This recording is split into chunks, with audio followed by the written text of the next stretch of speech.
Buonasera.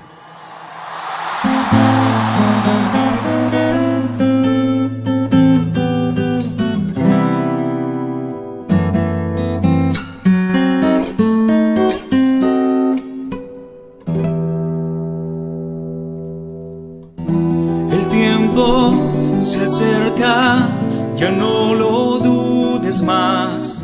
Señales nos muestran el conflicto final, la copa que hará beber a todas las naciones. ¿Y tú a quién obedecerás? ¿A Dios o a los hombres? Se sienta en el trono, se hace pasar por Dios. Las gentes le rinden honor y adoración. Pronto las leyes cambiarán, marcando la pauta. Tú y yo debemos elegir vivir por Dios o tal vez morir. El día sagrado suplantado será, la marca inicua colocada será. En la mano él recibirá quien llegue al Dios viviente. La voz de aquel ángel suena ya. Temed a Dios y dadle gloria, porque ha comenzado su juicio en el santuario celestial. Adorad a aquel que hizo el cielo, la tierra, el mar y las fuentes de las aguas. Ha caído Babilonia, la gran ciudad, porque ha hecho beber a todas las naciones del vino de confusión que es su doctrina. Si alguno adora al rey de esta gran ciudad y guarda el día por el impuesto, él también beberá del vino de la ira de Dios, que está vaciado puro en el cáliz de su ira, y será atormentado con fuego y azufre delante de los santos ángeles y del Cordero. Y no hay reposo ni de día ni de noche para aquellos que reciban la marca de su nombre. Aquí está la paciencia de los santos, los que guardan la ley de Dios y tienen la fe de Jesús.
Apreciados hermanos, queridos amigos, muy buenas noches. Bienvenidos a su programa Profecías para hoy. Esta semana hemos querido compartir una temática muy interesante a través de una serie de conferencias bajo el título El Santuario. Están cordialmente invitados para que a partir de hoy y estos días de la semana podamos aprender juntos de la palabra de Dios. También les invitamos a compartir el link para que todos se puedan enterar y participemos activamente de este ciclo de conferencias. Hablar del santuario, apreciados amigos, queridos hermanos, es hablar de la palabra de Dios, de una de las doctrinas más importantes para estos últimos días. En el libro de Éxodo, el capítulo 25, los versículos 8 y 40 leemos de la siguiente manera: y hacerme han un santuario, y yo habitaré entre ellos. Conforme a todo lo que yo te mostraré, el diseño del tabernáculo y el diseño de todos sus vasos, así lo haréis. Mira, dijo el Señor, hazlos conforme al modelo que te ha sido mostrado en el monte. Esa fue la ordenanza que Dios le da a Moisés. En el capítulo 24 de Éxodo leemos a partir del versículo 13 que Moisés es invitado por Dios nuevamente al monte de Sinaí. Y allí en aquel monte el Señor le revela a Moisés, vamos a decirlo así, la maqueta o el diseño mejor del santuario. Pero este santuario iba a ser un modelo de un santuario mucho mejor, de un santuario excelente que está en el reino de los cielos y la cual la Biblia le denomina el santuario celestial. Ahora, para entender mejor qué significa santuario, tenemos que ir al idioma hebreo, porque es que en el idioma hebreo y hacer la transliteración, hacer la traducción al español, encontramos dos términos muy interesantes. El primero de ellos es mikdash, que significa lugar santo o lugar sagrado, como lo dice Levíticos capítulo 16, versículo 33. El otro término hebreo muy interesante es Mishkan, que significa en español tabernáculo, así como está descrito en Éxodo capítulo 25, el versículo 9. ¿Qué significa tabernáculo? Significa lugar de residencia. Comparte su raíz hebrea con Shekinah, que significa manifestación divina. Entonces, a través del estudio de estos dos términos hebreos traducidos al español, tenemos un lugar santo, un lugar sagrado, un lugar especial, donde Dios se manifestaría a su pueblo. No solamente se manifestaría a su pueblo, sino manifestaría su voluntad a través del mismo. Ahora, este tema tan interesante del santuario es un tema que debemos hoy por hoy estar estudiando. Elena de White escribe en su libro Cristo en su santuario, la página 12, un párrafo pequeño pero muy interesante. Ella dice: el tema del santuario debiera ser cuidadosamente examinado, puesto que en él descansa el fundamento de nuestra fe y nuestra esperanza. Por lo consiguiente, hablar del santuario es hablar de ese tema que nos está transmitiendo el Señor y que desea que examinemos nosotros detenidamente. Por eso, esta semana estaremos hablando de cada uno de los servicios, de cada uno de los departamentos, de cada uno de los símbolos y por supuesto de cada uno de sus significados. Conflicto de los siglos, la página 542 dice: el pueblo de Dios debería comprender claramente el asunto del santuario. ¿Por qué? Porque el santuario celestial es el centro mismo de la obra de Cristo en favor de los hombres. Noten qué interesante. Ahora estamos empezando a entender a través del estudio que por medio del santuario terrenal es revelado todo un plan macro, un plan denominado el plan de redención o el plan de salvación de la familia humana. El salmista David, en el libro de los Salmos, el capítulo 73, él está describiendo la vida de los impíos, visorando el trasegar de los seres humanos que viven sin Dios, que se han tornado a la incredulidad y que sus obras y sus prácticas son de continuamente solo al mal. Entonces él, analizando esta situación, va al santuario. Y cuando entra al santuario, él entiende el destino final de cada uno de los hombres según la decisión que han tomado. Por eso dice el versículo 17, hasta que entrado en el santuario de Dios, comprendí el fin de ellos. Miren qué interesante y qué maravilloso como es que a través de tal vez una tienda sencilla, aparentemente se descorrió el mundo invisible y fueron reveladas cosas grandiosas. Y David lo entendió. Y por eso él dice, cuando vine al santuario entendí el final. En Patriarcas y Profetas, la página 371, leemos las verdades importantes acerca del santuario celestial y de la gran obra que allí se efectúa en favor de la redención del hombre, debían enseñarse mediante el santuario terrenal y sus servicios. ¿Qué es lo que se nos está revelando? Se nos está revelando a través del santuario la obra de la redención del hombre. El santuario que está en el cielo, en el cual oficia Jesús en nuestro favor, es el gran original del cual el santuario construido por Moisés era una copia. El templo en el cielo. Debemos entender, apreciados amigos, queridos hermanos, por lo consiguiente, que hay un gran santuario celestial, el templo de Dios. Y que de ese gran santuario celestial a Moisés se le pide que haga una copia. Y que esa copia, su diseño, su distribución, sus departamentos y todo lo que implica, tienen un mensaje para nosotros hoy.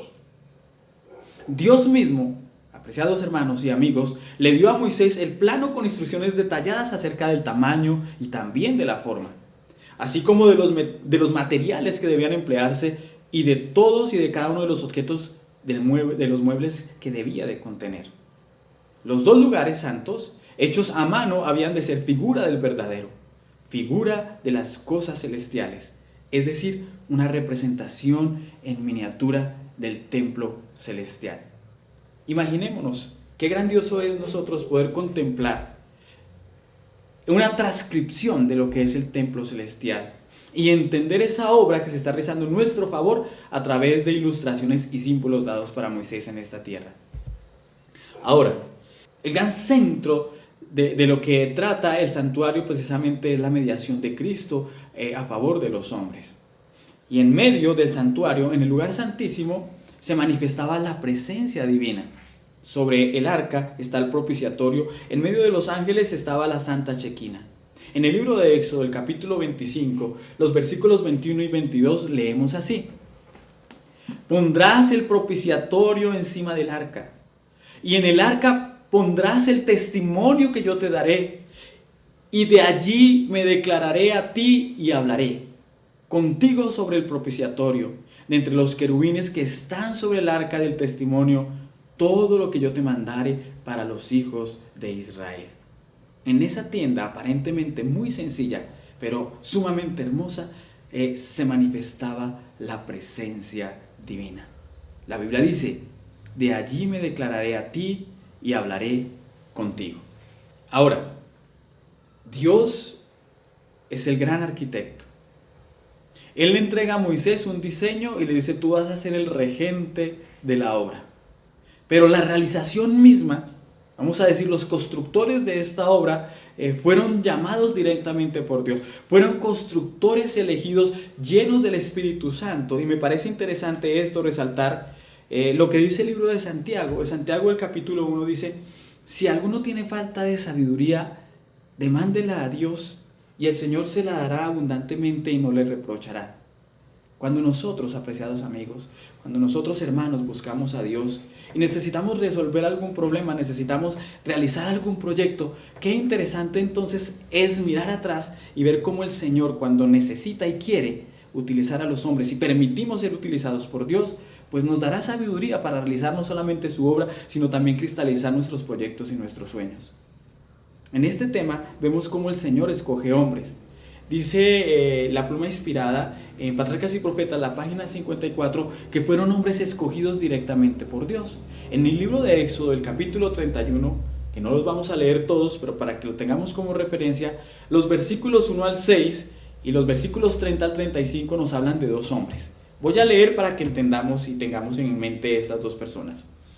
Habló a Jehová a Moisés diciendo: mira, yo he llamado por nombre a Bezaleel, hijo de Uri, hijo de Ur, de la tribu de Judá. Y noten esto, y lo he llenado del Espíritu de Dios, o sea, del Espíritu Santo. ¿En qué? En sabiduría y en inteligencia y en ciencia y en toda arte para inventar diseños, para trabajar oro, plata y bronce y en todo artificio de piedras para engastarlas. De la misma manera dice la palabra de Dios que se llamó también a Oliab, hijo de Ahisamac, de la tribu de Dan. Estos dos hombres fueron los artífices. Se encargaron de cada uno de los muebles y de los elementos, de los enseres y de los vasos que se iban a utilizar en el santuario terrenal. Y a través de estos dos hombres se erige entonces una aparente y muy sencilla tienda, pero que estaba simbolizando grandísimas cosas. Encontramos en la palabra de Dios una descripción de aquel santuario terrenal, símbolo del celestial. En el libro de Hebreos, el capítulo 9, los versículos 1 en adelante, leemos una descripción muy interesante. Dice la palabra de Dios: ahora bien, el primer pacto tenía en verdad ordenanzas de servicio a Dios y un santuario terrenal. Porque el tabernáculo fue edificado así. La primera parte, en donde estaba el candelero y la mesa y los panes de la proposición, el cual es llamado el lugar santo. El versículo 3 nos dice: y tras el segundo velo estaba la parte del tabernáculo que es llamada lugar santísimo, el cual tenía el incensario de oro y el arca del pacto, cubierta de todas partes alrededor de oro, en la cual estaba una urna de oro que contenía el maná y la vara de Aarón que reverdeció y las tablas del pacto. El versículo 5 nos dice: y sobre ellos los querubines de gloria que cubrían con su sombra al propiciatorio, cosas de las cuales no podemos hablar ahora en particular. El Señor establece un diseño, Él siendo el arquitecto, un regente de obra, los constructores, y ahora empieza la obra y el desarrollo de la misma, distribuida de la siguiente manera. Tenemos el atrio exterior o patio, y en medio tenemos lo que es precisamente el santuario, y el santuario dividido en lugar santo y lugar santísimo. Y dentro de estos dos departamentos santos tenemos unos ciertos muebles, unos ciertos inmuebles y también unos ciertos vasos, pero cada uno de ellos con un profundo símbolo y significado que estudiaremos a lo largo de la semana. También nos dice la palabra de Dios en el libro de Éxodo, el capítulo 28, que Dios establece un sacerdocio especial para que ministrara en aquel santuario. La palabra de Dios nos dice así: y tú haz llegar a ti a Aarón tu hermano, y a sus hijos consigo de entre los hijos de Israel, para que sean mis sacerdotes, a Aarón, a Nadab, a Abiú, a Eleazar, a Itamar, hijos de Aarón. Y al establecer ese sacerdocio, que son un símbolo también del ministerio de hoy, de una iglesia organizada, y al establecer ese sacerdocio, también le establece una indumentaria especial. La palabra de Dios nos habla de esa indumentaria, y también la indumentaria enseña, porque cada uno de los elementos de los vasos del santuario tiene una enseñanza para nosotros. La Biblia dice así: las vestiduras que harán son estas: el pectoral y el efod y el manto y la túnica labrada, la mitra y el cinturón. Hagan pues las vestiduras sagradas a Aarón tu hermano y sus hijos, para que sean mis sacerdotes. Todo ello, apreciados amigos y hermanos, no ha perdido su vigencia aún. Tenemos un tipo y tenemos un antitipo. Tenemos un santuario celestial, tenemos un santuario terrenal, pero también tenemos un ministerio ordenado. No es un ministerio cualquiera, debe ser un ministerio consagrado al Señor, porque se entiende a través del estudio de la palabra que este ministerio es precisamente escogido por Dios. Ahora bien, no solamente se escoge un sacerdocio o un ministerio santo, sino que cada una de las partes que componen la indumentaria de este sacerdocio tiene también un profundo significado. No pasemos por alto esto, apreciados hermanos, porque hoy también tenemos una forma de vestir, porque la indumentaria también predica. De hecho, todo lo que somos y todo lo que tenemos predica. Muy bien, se establecen también una serie de fiestas, y la palabra de Dios en el libro de Éxodo, el capítulo 23, los versículos 14 en adelante, nos hablan de esa fiesta. o de esas fiestas, de esas ceremonias, de estos ritos.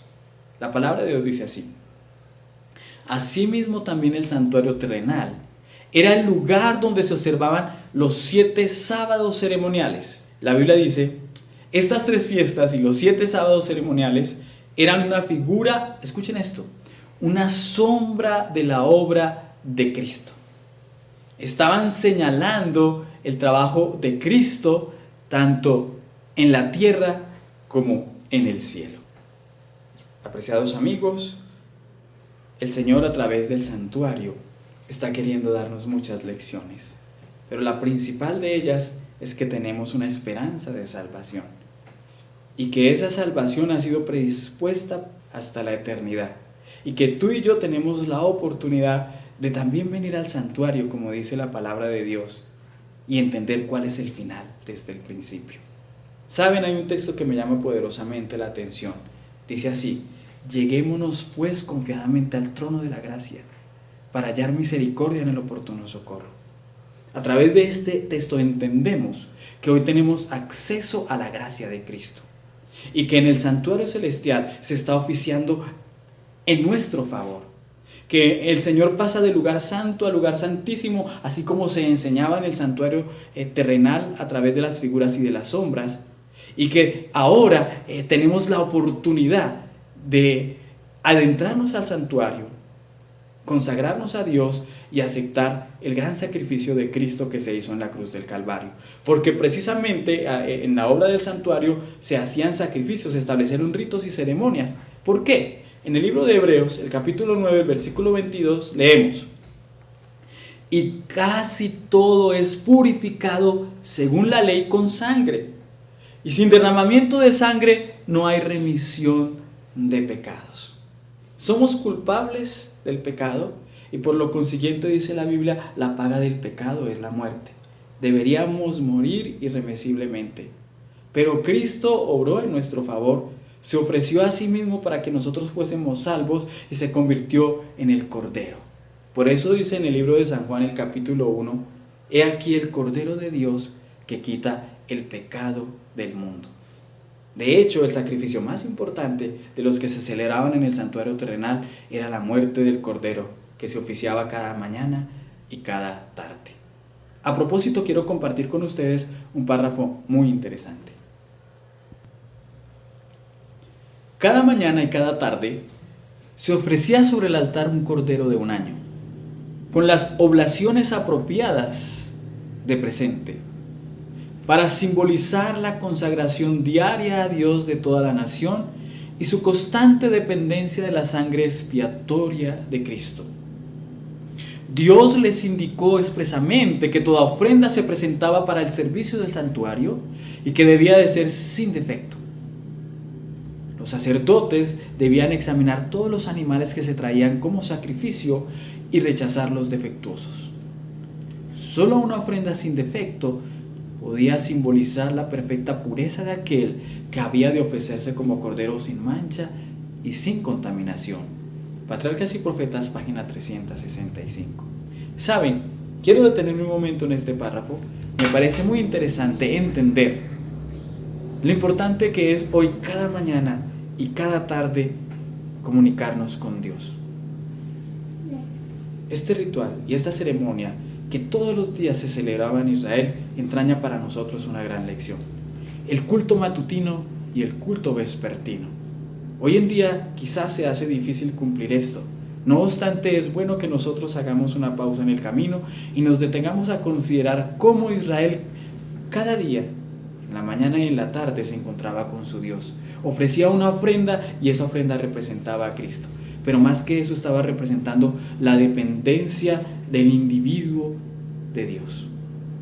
Yo les invito, apreciados hermanos, a que en estos días consideremos esta enseñanza tan interesante y, a pesar de los trámites de la vida y del ritmo que estamos viviendo actualmente, podamos detenernos en un espacio de tiempo para también ofrecer una ofrenda a Dios en la mañana y en la noche.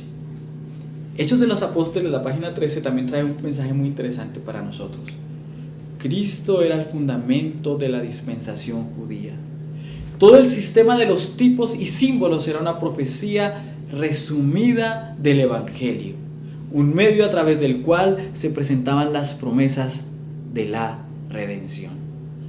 Mis apreciados hermanos, acerquémonos al santuario, miremos de cerca este tema, profundicemos en él y descubramos qué significa cada uno de los símbolos.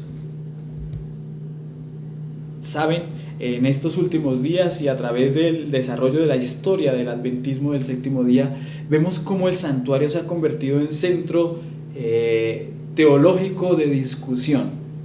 Se escribe un párrafo muy interesante así, hablando para este tiempo precisamente.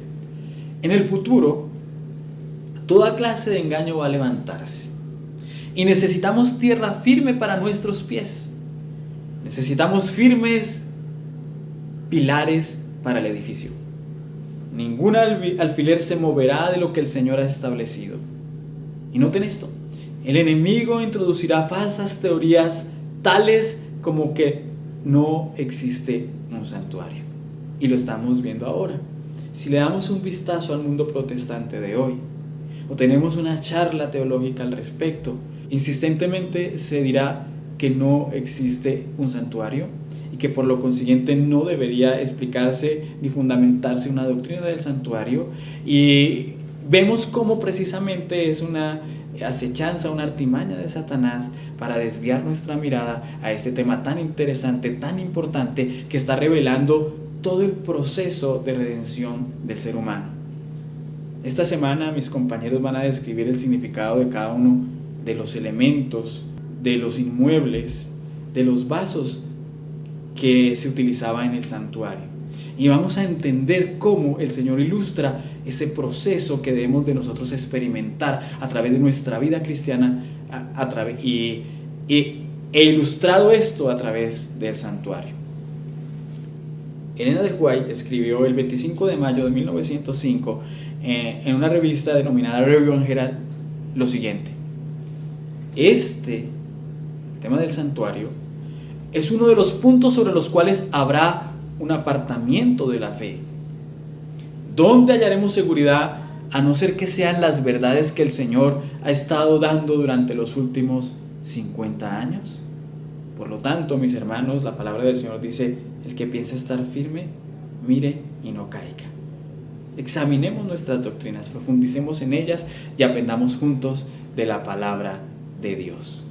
Me parece muy interesante, para terminar, poder compartir lo que está escrito en el libro de Apocalipsis, el capítulo 11, el versículo 19. Cuando nosotros leemos esta línea profética que termina en Apocalipsis 11, nos damos cuenta que se está desarrollando la historia de la humanidad después de Cristo. La séptima trompeta, que es la que se empieza a describir en Apocalipsis, el capítulo 11, los versículos 14 en adelante, traen un mensaje muy interesante. La Biblia dice así: el séptimo ángel tocó la trompeta, y hubo grandes voces en el cielo que decían: los reinos del mundo han venido a ser de nuestro Señor, y Él reinará por los siglos de los siglos. El toque de la séptima trompeta nos lleva a las escenas finales de la historia de la humanidad, al desenlace de la batalla entre el bien y el mal. Pero hay algo muy interesante en esta séptima trompeta. Noten cómo dicen los versículos 16 en adelante: y los 24 ancianos que estaban sentados delante de Dios en sus tronos se postraron sobre sus rostros y adoraron a Dios, diciendo: te damos gracias, Señor Dios Todopoderoso, el que eres, el que eras y el que has de venir, porque has tomado tu poder y has reinado. El versículo 18, que nos pone en el contexto de la historia final, dice: y se airaron las naciones, y tu ira ha venido, y el tiempo de juzgar a los muertos y de dar galardón a tus siervos los profetas, a los santos y a los que temen tu nombre, a los pequeños y a los grandes, y destruir a los que destruyen la tierra. Pero el versículo 19 ya nos pone en el contexto del santuario y nos enseña esa realidad absoluta, bíblica, de que existe un santuario celestial y que ese santuario celestial es el gran original del santuario terrenal. Miren qué interesante como dice la Biblia: y el templo de Dios, por extensión el santuario. Y el santuario de Dios fue abierto en el cielo. Y el arca de su pacto se veía en su templo. Miren qué interesante, en el lugar santísimo del santuario terrenal está el arca. Y dentro del arca, de ese cofre precioso, está el arca del pacto, los 10 mandamientos de la ley. Ahora, en las escenas finales de la historia de la humanidad, como para vindicar esta doctrina que se ha vuelto foco de discusión y tal vez punto de incredulidad para muchos, el Señor dice: y el arca de su pacto fue vista en el templo. ¿En dónde? En el lugar santísimo. Y hubo relámpagos, voces y truenos, y un terremoto y grande granizo. Apreciados hermanos, antes de que el Señor venga por segunda vez, habrá una gran revelación. Se vindicará la obra del santuario, la doctrina del santuario, y se constatará que la ley de Dios nunca ha perdido su poder, y que por haber pecado contra esa gran ley tuvo que ofrecerse un sacrificio, el sacrificio de Jesús, representado en la obra del santuario a través de la muerte del Cordero. Apreciados hermanos, hoy tenemos salvación y vida eterna. Hagamos como hizo David. Él dice: mas venido al santuario, entendí el final de todas las cosas. Que el Señor les bendiga. No olviden acompañarnos esta semana. A partir de hoy, a esta misma hora, estaremos compartiendo con ustedes este interesante tema del santuario. Que el Señor les bendiga. Les invito para que hagamos una oración y terminemos juntos la conferencia de esta noche. Bendito Padre, que moras en el cielo, enaltecido seas y también glorificado. Gracias te damos porque nos has permitido compartir tu palabra, aprender de ella y recordarla. Te suplicamos que obres a través de tu Espíritu Santo, abras nuestro entendimiento y nos permitas entender esta doctrina tan interesante y tan preciosa como la es del santuario. Ayúdanos a aceptar a Cristo como nuestro único y suficiente Salvador personal, y a través de esa sangre redentora podamos entrar en el santuario del velo adentro y ser justificados por la fe, santificados y finalmente glorificados. Todo ello lo pedimos y lo agradecemos en el nombre precioso de Jesús. Amén. Que el Señor les bendiga. Les esperamos mañana en Profecías para Hoy. Vi otro ángel descender del cielo con gran poder, y la tierra fue alumbrada con su gloria.